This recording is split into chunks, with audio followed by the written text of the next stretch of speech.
Or mamay't maya launching and then yung pala para magkaroon sila ng artista para mag-cut ng ribbon. I mean, okay.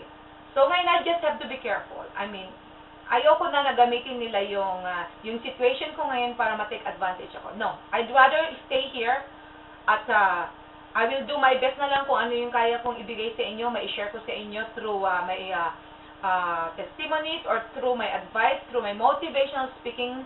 Kung may problema po kayo, mabigyan po natin ng solusyon o mabibigyan po natin ng panahon para at least may share natin. Kasi kung minsan, iba-iba kasi tayo ng pananaw, iba-iba tayo ng understanding towards a situation. Okay, kung ano yung mga issues nyo, then pag-usapan natin. Kung minsan, nakakagaan po ng loob yon. Kung minsan nakakatulong, nakaka-release ng stress. Okay, yun ang ginagawa ko. Okay? Pag-usapan natin kahit anong klaseng problema. Ngayon, kung ano man yung mga palagay nyo na napakahirap i-share or whatever, then kung ayaw nyo po na ibanggit yung pangalan, hindi ko babanggitin. Okay? I would respect your privacy. I would respect kung ano man yung pangalan nyo or whatever. I can just come up with a name. Ang importante, sabihin nyo sa akin kung anong problema, kung ano yung issues na bumabagabag sa damdamin nyo, and then all of a sudden, if you want to share with me, and if you want me to share also my opinion regarding to that situation or that situation, that matter, and then, ayun, pag-usapan po natin. Okay? So, yun lang po, yung mga tao na akala nila, ganun-ganun na lang. Sorry, I mean, I'd rather stay home kasi dito sa bahay, wala namang pagod dito eh. Mahilig naman ako magdaldal. So, ito na lang ang trabaho kahit maghapon. Dito ko ni-express kung ano yung pagka-boring ko. Pagka-bored ko. Katulad sabi ni Cloney Nazareth, sabi niya, oh my God, naboboard ako, mami, kailan mag-drive ako, papuntang Batangas. Sabi ko, that's not the way how to spend my own pag naboboard din ako. And then, she asked me, paano ka nakaka-release ng boredomness? And sabi ko, through putting myself in front of the video, in front of the camera. Okay, itong ginagawa ko ngayon. Okay? Sometimes, it's all about passion. Sometimes, meron yung passion mo talagang gusto mong gawin, kahit may pera man o wala, but it's making you happy. It's not because dahil kailangan mo talaga na magkapera or whatever, so you have to do something dahil just for the sake of money, pero it's against your will. Sometimes,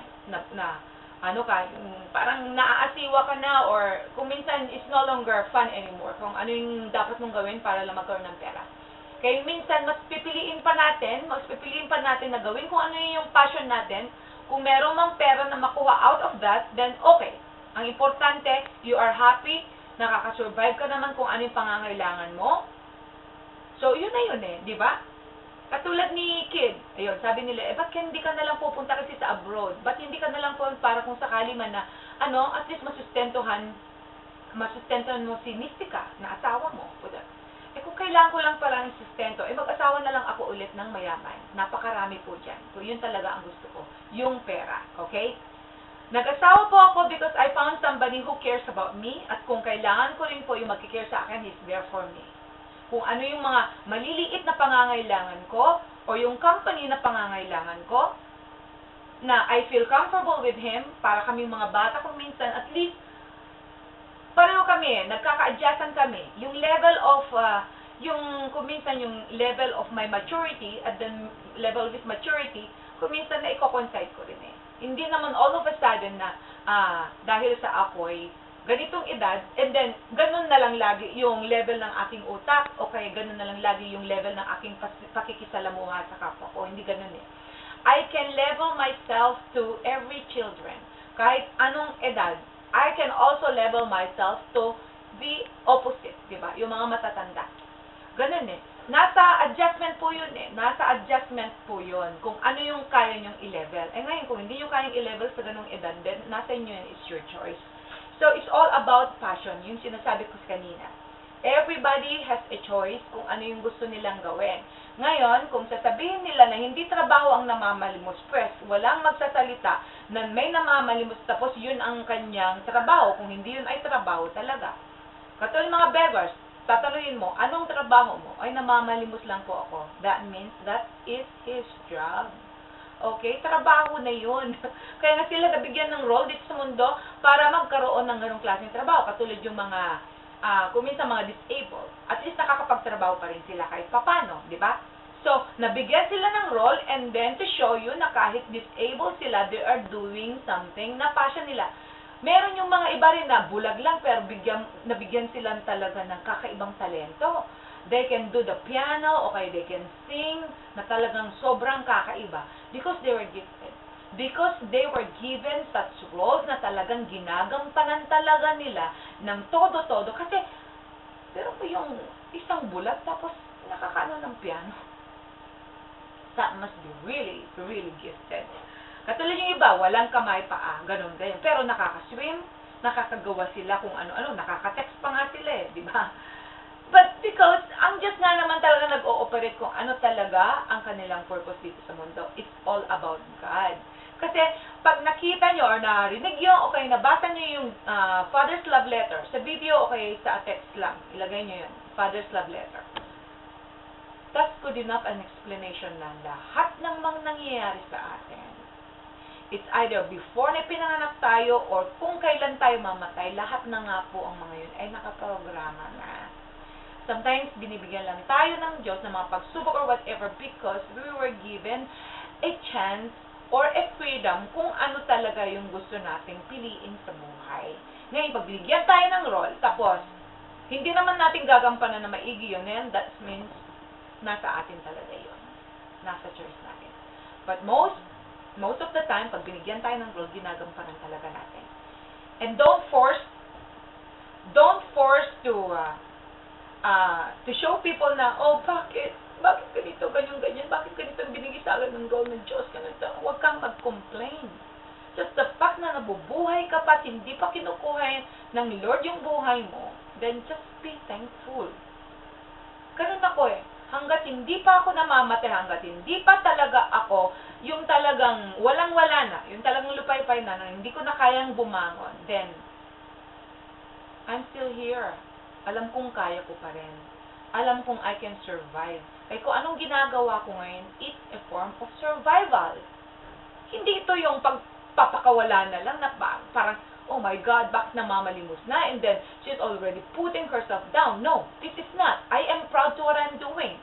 I am proud to what I'm doing because I am setting a good example here. Hindi lang ako yung gumagawa-gawa ng mga kung ano-ano nakikita nyo na without setting up a good example. Kaya ako minsan, ina-explain ko rin Personally, ina-explain ko. Noon, it's all about just written explanations. Pero mas maganda na ngayon, kung nanggagaling na mismo sa akin, is coming from my mouth.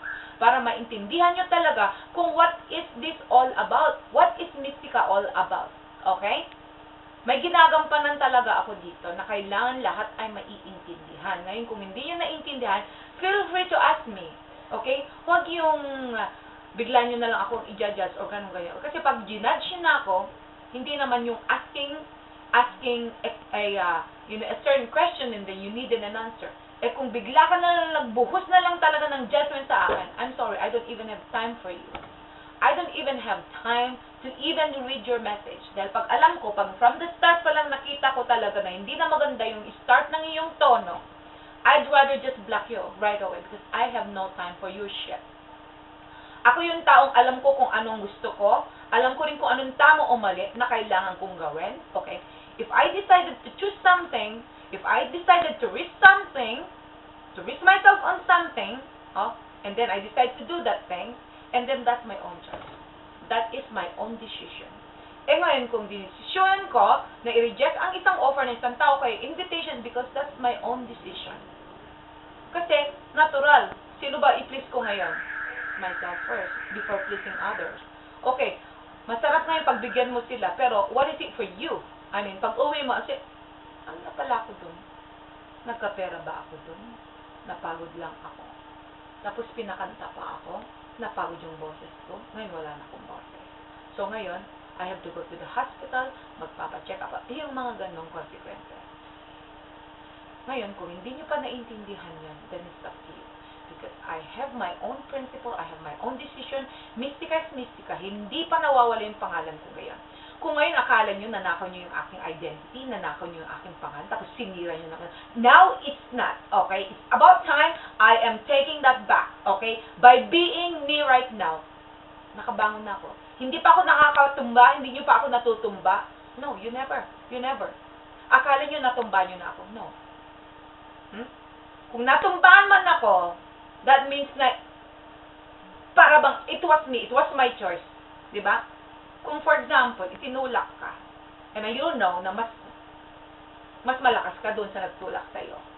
Pero, bigla kang natumba. It's because that was your choice. Nagpatumba ka eh. Diba? Nagpatumba kasi pinagbigyan mo, nagpatumba ka. Fine. But the truth is, kung alam mo na ikaw ay mas malakas kaysa doon, diba? Kung ayaw mo talagang magpatumba, then they will not. But because I did a certain role, na ngayon pansamantalang nagpatumba ko para naman makita ko talaga yung mga tao, kung paano litratuhin ang isang katulad ko, then,